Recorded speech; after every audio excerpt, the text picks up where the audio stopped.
राज्यसेवा पूर्व परीक्षा म्हणजे 17 फेब्रुवारी 2019 ला एक प्रश्न विचारलाय. थोडा न्यूमेरिकल बेस आहे. पहा, अणु केंद्रका भोवती दुसऱ्या भ्रमणकक्षेत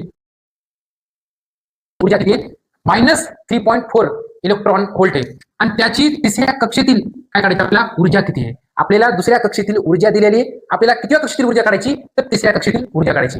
आणि इंग्लिश मीडियम वाली तुम्हाला जर प्रश्न मराठी समजत नसेल तर इंग्लिश मध्ये पहा, energy of the electron revolving around the nucleus in second orbit is किती आहे? -3.4 इलेक्ट्रॉन व्होल्ट आहे. आणि what is it's energy in third orbit मध्ये? पहिलं ऑर्बिट, दुसरा आणि तिसरा. आणि ह्या ठिकाणी जो फिरणारा इलेक्ट्रॉन आपल्याला जो ऑर्बिट 2 नंबर आहे त्याची आपल्याला दिली किती? -3.4 इलेक्ट्रॉन व्होल्ट आहे. आणि तिसऱ्या ऑर्बिट मध्ये आपल्याला काय काढायची? तिसऱ्या ऑर्बिटची एनर्जी काढायची. आणि यासाठी काढण्यासाठी एक साधा आणि सिंपल फॉर्म्युला आहे. अकॉर्डिंग टू बोर्स मॉडेल हे फॉर्म्युला फॉर एनर्जी काढण्यासाठी, ऑर्बिट मधली एनर्जी काढण्यासाठी बोर्सचा एक फॉर्म्युला आहे फॉर एनर्जीसाठी. मग कोणता आहे फॉर्म्युला? पहा मित्रांनो, En इज इक्वल टू कोणता आहे? En is equal to -13.6 upon n square आणि इलेक्ट्रॉन हे व्होल्ट. या ठिकाणी इलेक्ट्रॉन एनर्जी नंतर En is equal to -13.6 upon n. n म्हणजे काय? प्रिन्सिपल क्वांटम नंबर आहे.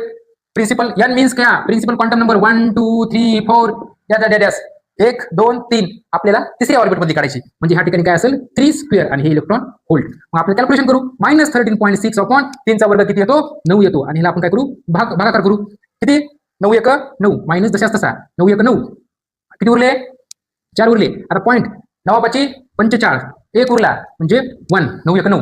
पुढे कसं गेलं तर 1 येतो. आणि इलेक्ट्रॉन व्होल्ट म्हणजे En is equal to -1.51 electron volt एवढी काय असेल? एनर्जी असेल किती ऑर्बिट मध्ये? थर्ड ऑर्बिट मध्ये. ओके मित्रांनो, अशा पद्धतीने काय आपलं आन्सर आहे. ह्याच ठिकाणी आपण थांबू.